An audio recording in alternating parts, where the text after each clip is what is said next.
I am at Aubrey DiOrio on Twitter. And I am Caitlin McCommons. I am a second grade teacher in Raleigh, North Carolina, and I am at Caitlin1339.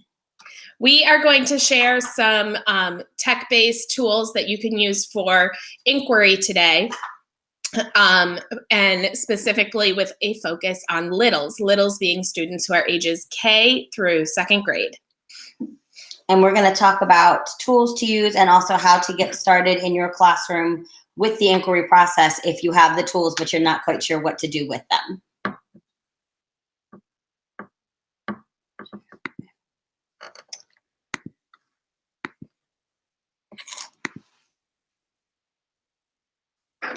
So we would love for you to follow us on Twitter. And as you are sharing out your learning today, our hashtag is #InnovateForLittles. And the hashtag for today's session is #TheEdCollabGathering, #9, session number 9. And again, I am Caitlin McCommons, and I can be found on Twitter at Caitlin1339, always looking for new followers. And you can also, this is our email addresses and our websites. Feel free to send us an email if you have any questions about anything we're doing today, and feel free to check out either of our websites for more information. So our agenda today is we're going to first talk about how to get started with inquiry. Then we're going to look at some search tools that you can use with littles. Then we are going to talk about some tech tools that you can use for sharing the inquiry that your littles have discovered.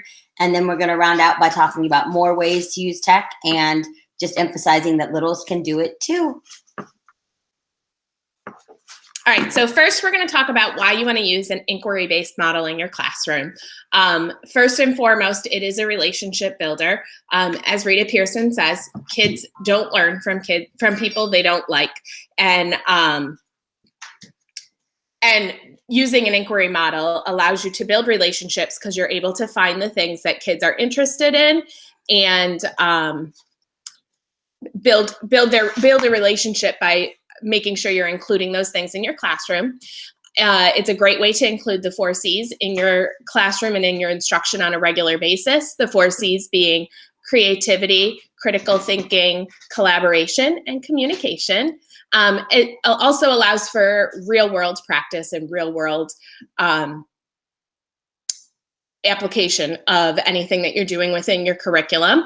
And it absolutely has a focus on student interests and the things that they're interested in, the things that they want to learn, their curiosities and their wonders. It also lends itself great into student choice because, like we said, with student interest, it's allowing your children to have some choice and some choice over what they're learning. It flows perfectly with 21st century skills that they need to be learning and preparing them for not just receiving information, but how to go out and seek answers to those questions that they might have. It lends itself to a deeper understanding across the board of the curriculum that they're learning. And finally, and most importantly, it's just fun. It's fun, it's engaging, and the kids really enjoy it. So next, we're going to talk about how to get into inquiry. So there are a couple different ways that you can do this. You can do it by simply just asking a question of the day. There are lots of different ways that you can do this. You can start by just saying things like, what do you notice about the world today? What do you notice about what's going on outside today? You can start by using something called Wonderopolis. It's a wonderful website that has different questions and it links to information underneath. You can have kids post their questions that they have and their inquiries that they have on a Wonder wall in your classroom. And that then lends itself to you take those questions each day and you try to figure out ways that you can answer those. You can also use a Wonder notebook, which we have a picture of. If you don't have the wall space, or I'm in a classroom that I have to move out of every 9 weeks, my kids keep their inquiries and questions in a notebook. Some other ways that you can get into inquiry would be from doing mini inquiries in your classroom. Mini inquiries being something that takes just a shorter period of time where the kids are able to ask a question and then do some research on the topic that they're wondering. You can also do PBLs with your kids, PBLs being project or problem-based learning, where you are focused on specific curriculum standards, solving a specific problem, answering a specific question, and the kids are able to do some research through project or problem-based learning, as well as Genius Hour, which is a little bit more intense, where everybody is asking their own question about their own things they're wondering, and then doing their research and building from there. And Genius Hour being probably the most intense way to incorporate inquiry into your classroom.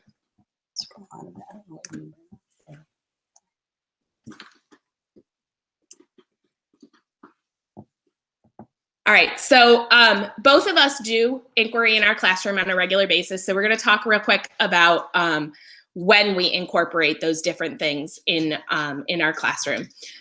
So I am able to incorporate some project-based learning. I do, each of my science and social studies units are done more through a project-based learning format, where the kids are conducting some research, as well as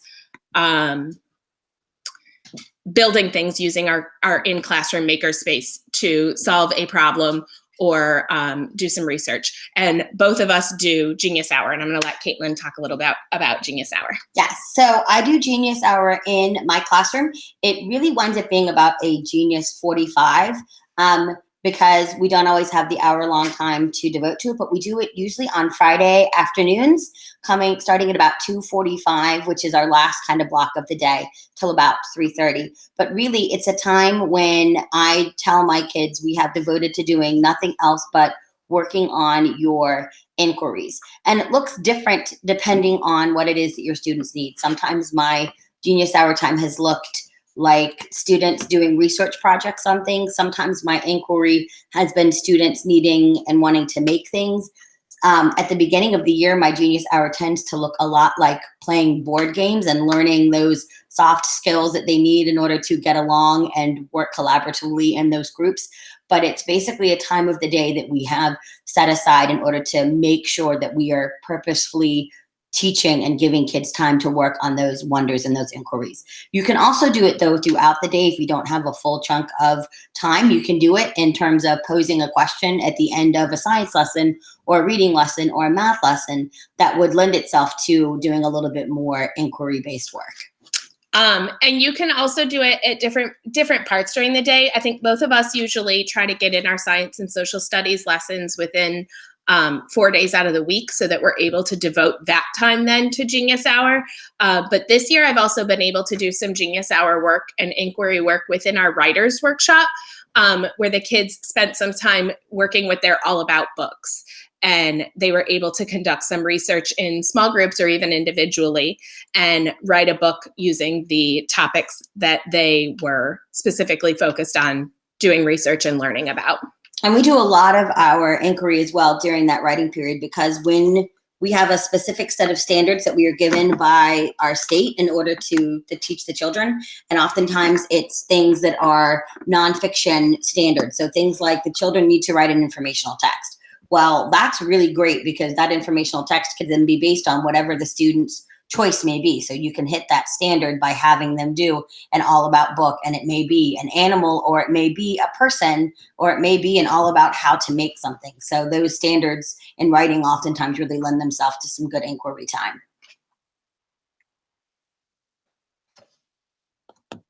Okay, so we are going to share with you some ways that we keep track of our wonders. So we had mentioned earlier that we use Wonder Walls and Wonder Notebooks. So I'm going to talk a little bit about that picture on the right, which is the Wonder Notebooks. They are notebooks that are single subject, and I literally picked them up from stores that we have here called the dollar store, and everything is $1, and it's awesome. And the kids then just open up the notebook each day and start with a I wonder about. Sometimes they do it at the end of a science lesson if they have more questions about it. Sometimes they can do it in the morning during their morning work time. It just depends, but that's how we keep track of what our wonders are, because we are moving every 9 weeks to a different classroom, so we don't always have the wall space. All right, and in my classroom, I use a Wonder Wall and have also incorporated some Wonder Notebooks. I don't move classrooms as much as Caitlin does, so I'm able to devote some space to a Wonder Wall.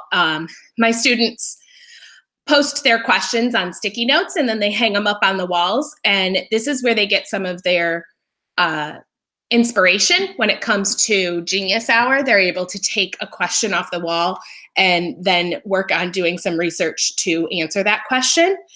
And you'll see here, this Wonder Wall is actually from my kindergarten classroom when I taught kindergarten the last 5 years. And you'll notice that some of the sticky notes have a single word, some of the sticky notes have questions, and some of the sticky notes just have pictures. It's really important when working with inquiry and littles that you take them where they're at and move them forward from there. Some kids are able to communicate with full sentences and questions. Some kids are only able to communicate through single words or word phrases, and some kids are only able to communicate using pictures. And I allow them to communicate their wonders and their questions in any way that's accessible for them. And I have to say, you'll see a little bit further along in the presentation an actual picture out of one of my Wonder Notebooks for my students. And they still use pictures in 2nd grade because oftentimes it's easier for them to draw a diagram of what it is that they're wondering about and like draw a picture to, but I'm wondering how that piece fits in. Yep. Any combination of written communication is really good for students of any age. The photo here in the middle is it's labeled as an exit slip. I used it during a PBL that my students in kindergarten completed to go with the weather. And you'll see that they reflected on something that they learned that day, and they wrote the different kinds of clouds. And then at the bottom, they asked a question, something based on what they already learned that day, what questions they're still wondering, so that we're continuously bringing our learning forward as they are working through things. And the question they wrote is, what are clouds made of? So these are just some pictures of our kiddos doing different types of inquiry. So on the left, you'll notice that there was a picture of a Genius Hour fidget spinner. I had a student that was desperate to have a fidget spinner, and they just went over to my makerspace that I had in my classroom, and they, from observing different types of fidget spinners that friends had, they went and created their own. You'll also notice in that second picture that there are students doing a research project there, and one of my favorite pieces of that photo is that I have children in my classroom that push in for only certain moments of the day because they are accessing the curriculum that in a way that works best for them outside of the classroom. And when you do inquiry, it levels the playing field for everyone. So there are students in that photo working with various different skill sets, and they're all able to work together in the group. The third picture here is a picture of one of my students engrossed in building a zip line.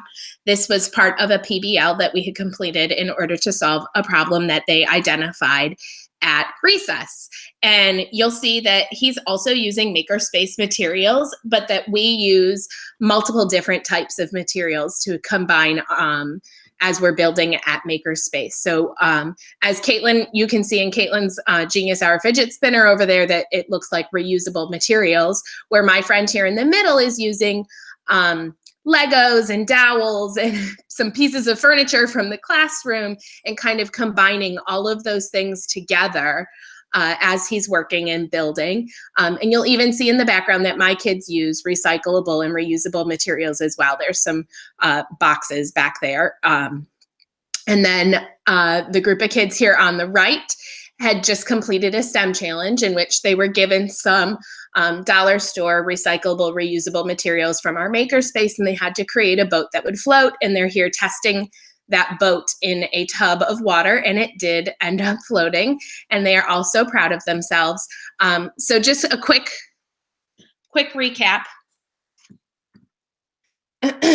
is that when you are incorporating inquiry in your classroom, that you can use multiple different methods to incorporate that inquiry. We have, as you saw, some Genius Hour, some student research, and PBLs, as well as Genius Hour. All of those are ways to incorporate inquiry in your classroom. And inquiry also allows you to kind of embed some reading, writing, speaking, and listening skills, as well as those soft skills and questions and all of those things.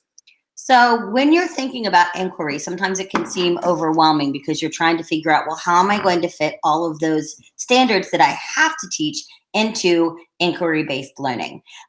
Number one, I would say just jump in, start it, but begin with your end in mind. Think about what are the standards really asking of your students to learn, and what do you want them to get out of the unit that you're going to try and create.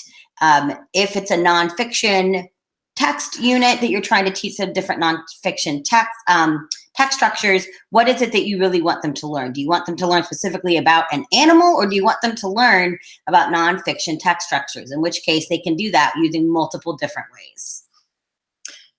So we're going to show you some pictures of some specific curriculum-based standards projects that our kids have done in just a moment. And what we ended up doing as we started getting into inquiry work is we really looked at our curriculum standards, what it is we're trying to teach the kids and what we want them to know, and not necessarily just the resources that are provided to us by our school district. And so you'll see here, actually, I'll let Caitlin start because her picture's on the left side. So on the left, you'll notice that those students all have instruments that they have created in their hands. So we did an entire unit on sound, what makes sound, how is sound made, pitch, vibration. And then what the students did was they took materials that were available to them in the makerspace, we have in our classroom, which is things like paper plates, cotton balls, strings, dowels, all types of things that have been donated to the class. And they created their own instruments. And some of them created instruments that actually worked. Some of them did not, but that was part of the process, them discovering through what they knew about sound, which ones would and which ones wouldn't work. And then on the right here are two of my students who had created a full football field as a prototype using makerspace materials as something they'd like to add to our recess space at our school in order to solve a problem of students getting hurt at recess or students having constant conflicts at recess. And this ties into the curriculum standard as part of our social studies content, where students are supposed to be able to explain how humans affect their community and the environment.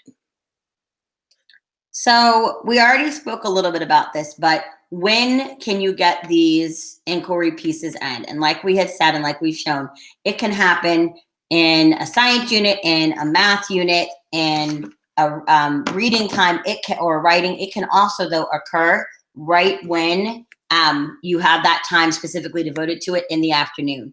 Oftentimes, students will choose to take a little bit of their Genius Hour time that they have at the end and continue on with units that we have already been talking about in science or in social studies, or they will duplicate science experiments that we've already done that they want to try again and do on their own, which is great because all of those pieces are just strengthening the knowledge that they have. And I'll say that some of this for us has been our own kind of PBL and our own Genius Hour as we are learning more about our kids and we're learning more about this inquiry process as teachers, as educators. We have not done it the same way multiple times. Each time, both of us have made tweaks to our own instruction and our own styles of teaching and facilitating this inquiry process for our students. And I think what Aubrey said was really important when she talked about listening to her kids. Your kids will oftentimes tell you what they need during that inquiry time. Last year, I had a group of students that really needed those soft skills directly taught to them during that inquiry time. So we did a lot of team building type things, game board playing, things of that nature to get them to that point. And that sometimes can be what your genius hour looks like if that's what your students are telling you that they need.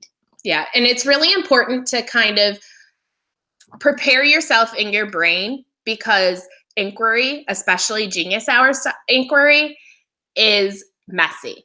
It's going to get noisy. It's going to look chaotic. It's going to feel chaotic. And as the facilitator of that learning, it's important for you to go ahead and embrace that chaos, expect it to come, expect for it to be there, and run with it, and watch your kids and learn from your kids, and let your kids learn on their own and learn from each other. And it does take a shift in mindset where you kind of have to give up a little bit of that control. But you can do it a little bit at a time by just starting by letting them choose a topic for the project they're going to do. And then you can broaden it into, okay, let's do Genius Hour. You don't have to jump off into starting with something giant like Genius Hour. Although if you want to, I totally support that. Yes. Yeah, like she said, it's really important to just kind of get your toes wet. You don't need to throw everything out that you're already doing, because teachers already are doing the things that are best for their kids in their own classrooms.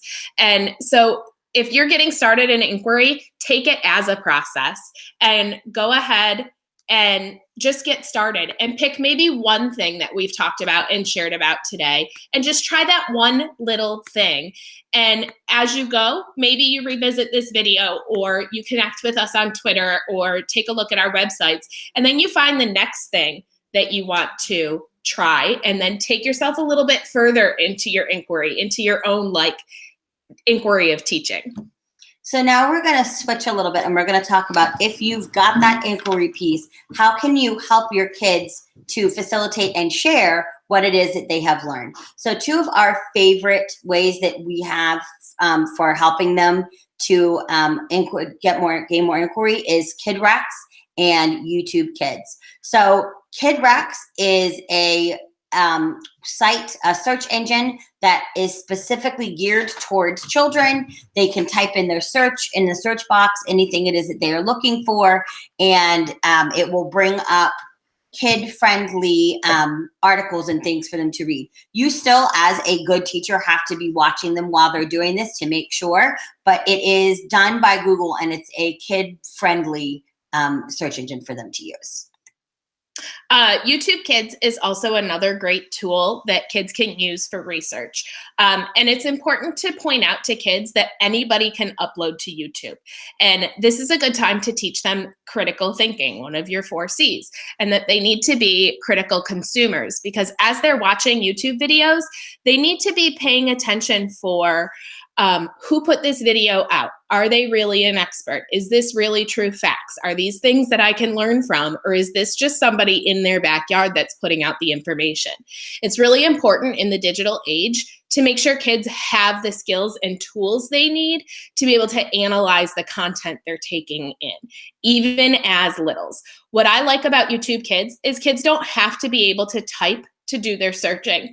They can talk to this. This is an app. It's not web-based. So you should be able to get it on Google Play or on the App Store. But they are able to look at these videos, and they're able to take in way more content and more complex content through a video than they would necessarily be able to take in through reading a text. So these are just some pictures of our littles using some of these research tools. On the left, you'll notice these kiddos are some of my kiddos, and they are using KidRex, and they're looking at different maps of different things. In the middle, that's some more of my kiddos, and they are in the process of watching a video from YouTube Kids and transferring it onto the paper that they're going to be presenting. And on the right is a group of first graders looking at YouTube Kids. And real quick, I'm going to tell a quick story about what was going on in this video, or in this photo. Is the kids were trying to figure out what the sun is made of. and they were watching some video and they were like, Mrs. DiOrio, this doesn't seem right. It's all cartoons and they're giggling and laughing, and I don't think that I'm going to find the answer to my question.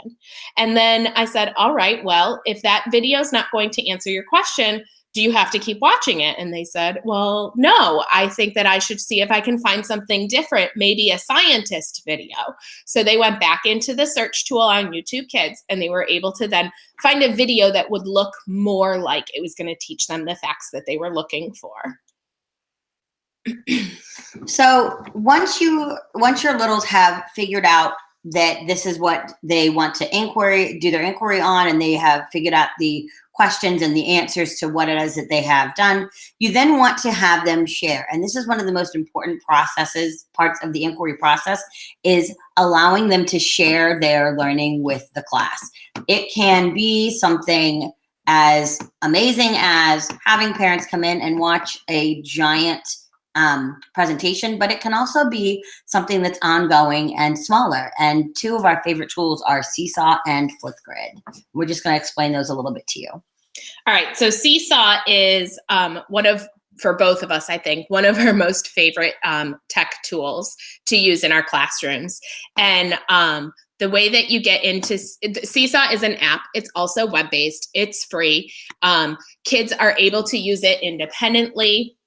They are able to upload anything they want to, create their own content, reflect on their learning, ask questions, comment on each other.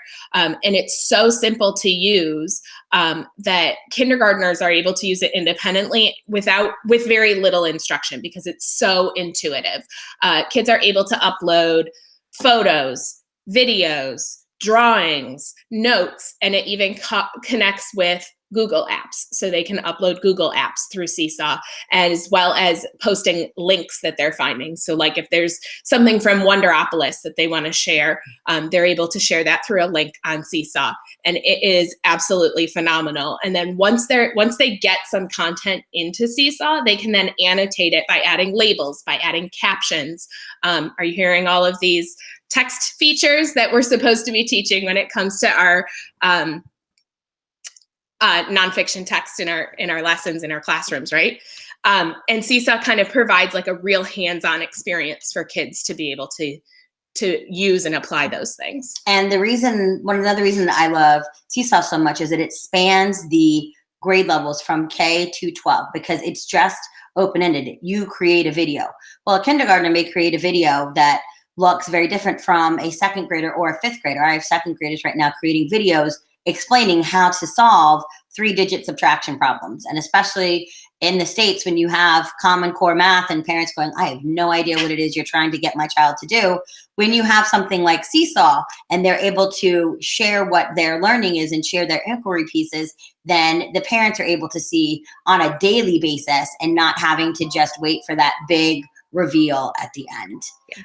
Another great tool that we love to use is Flipgrid. We both have Flipgrid fever. We love it. It is a quick, I think 1 minute and 20 seconds is the longest that you can do, but it is a video app where the children can take selfie videos and they can explain what it is they're learning, what it is that their question was, but it is simple for them to use. It is literally hit the green plus button and they're making a video. The only other students that can see the videos are the students in the class. You create a class for your students. They can do emoji comments on each other, or they can actually create new videos that are responses to the videos that the students have made. And that's another great way, because especially for littles, when you're talking kindergarten, when you first start, they may not be able to write as nearly as much as they can video and talk about. One thing that we like about both of these tools is that they're intuitive. They kind of work the same. So there's a plus sign, which means I'm going to add something here. And then there are arrow buttons or check mark buttons that kind of take you through the process of uploading and sharing whatever content it is that the kids are creating. And they're both safe. They protect the kids' privacy. Both Flipgrid and Twitter put the kids first. And the only people who can have access to the things that kids are sharing through Seesaw and Flipgrid are the people that you as the teacher are allowing the kids to, or allowing to see it. Seesaw can be shared with parents easily, and parents get one specific code that only connects them to their own child's work, which I think is really important. And Flipgrid is protected by a code. So long as you don't give that code out to somebody, nobody can see what your kids are posting, their faces, their names, their videos, anything like that.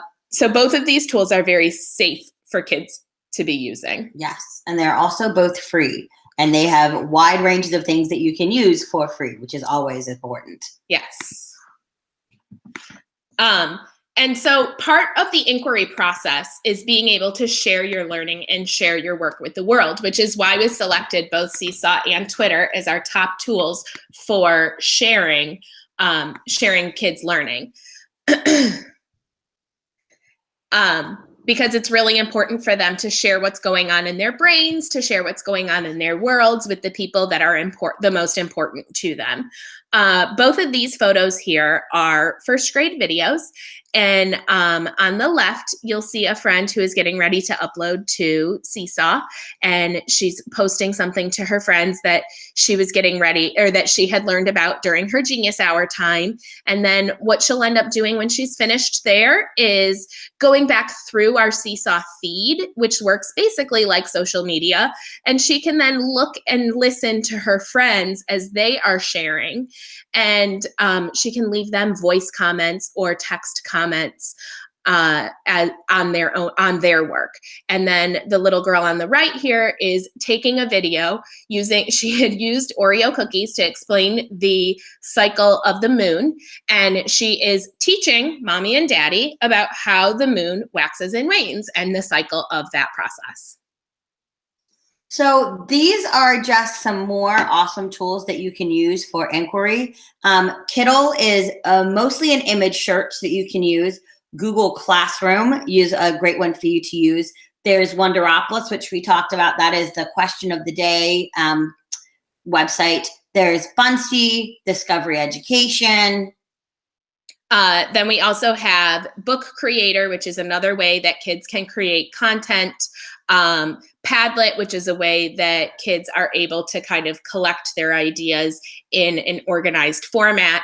PebbleGo and Discovery Ed are both paid options for research. Discovery Ed, which has all different types of content for kids. It has video, photographs, text, all kinds of different things, but it does span K-12 content, so you do have to be careful and supervise.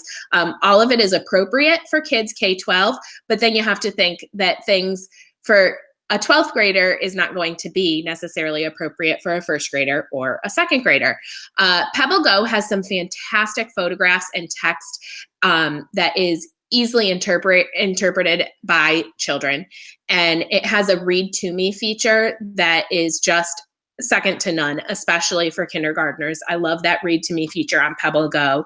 I find that my first graders like to go to PebbleGo and they'll read it to themselves and then they'll listen to it read to them so that they're kind of taking in that content in multiple formats, and that really enhances their comprehension. And then Chatterpix is another great way for kids to share their learning. This Chatterpix smashes fantastic with both Seesaw and Flipgrid because the kids can take a picture in Chatterpix, draw a mouth, and then record their voice teaching or explaining the thing that they had researched and learned about. Then that video that they made can be saved to your camera roll and then uploaded to either Seesaw or Flipgrid to be shared with the child's world. Google Expeditions really probably should be more on the left side of this because it goes more with Kiddle and Wonderopolis because it can be used more as a research tool. But it's basically like an AR, VR in the classroom where kids can kind of go out into the world virtually to learn about different things and actually see those things as they would look in the real world. So we were doing just a quick on Google Expeditions. We were learning about ancient Egypt, and we actually went on a Google expedition and saw the pyramids of Giza and those types of things that they wouldn't have gotten to see that way. They would have just seen like a picture of. So these are some resources. So you've heard all about inquiry, all about how amazing it is. And you're thinking, I don't know where to begin though. Well, these are 3 great ways that you can begin. One is reading the book called The Curious Classroom. It talks all about a school in North Carolina named the Duke School, and also a couple other schools, but it just gives you some good practical ways that you can start inquiry in your classroom tomorrow. That's what I love most about it. It was one of the first books I read. It says things like, tomorrow when you walk into your classroom, do this one thing. So it's a very kind of step-based way to start some inquiry in your classroom. Our favorite thing about the Curious Classroom is that it breaks inquiry down into bite-sized manageable pieces for people who are just getting started. Hacking Project-Based Learning by Ross Cooper and Erin Murphy is another great resource if you are looking into getting started with PBLs in your classroom. This gives you 10, they're called hacks, quick ways to kind of begin this process in your classroom. And things that you can do tomorrow is ways to, as well as research support for when you get pushback as you're going through this process and in kind of transforming your classroom into an inquiry base. The Buck Institute for Education is another phenomenal resource for inquiry and project-based learning ideas. It has templates to help you plan with, and it has some completed PBLs that teachers have shared and posted. I will caution you to read them thoroughly because they're not necessarily vetted before they're put out there. So the main thing that we want everyone to take away from this is that it is never too young to start the inquiry process and to let your kids start to have some control and ownership in their classroom. Littles can do it too. It can start in kindergarten. It can start in 1st grade. It can start in 2nd grade. Littles deserve to have just as much say over their learning course as bigs do. And kids are naturally curious. Littles especially are constantly asking questions. And as the adults that are closest to them, it's our job to capitalize on their curiosities and make sure that we are doing the best that we can to encourage them to continue to be curious and to continue asking questions and wondering different things about the world around them.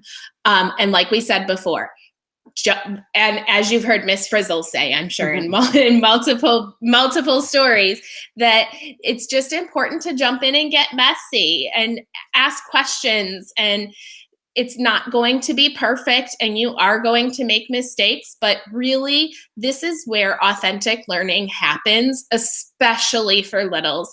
And we really just both encourage you to try and just jump in and pick one thing and try.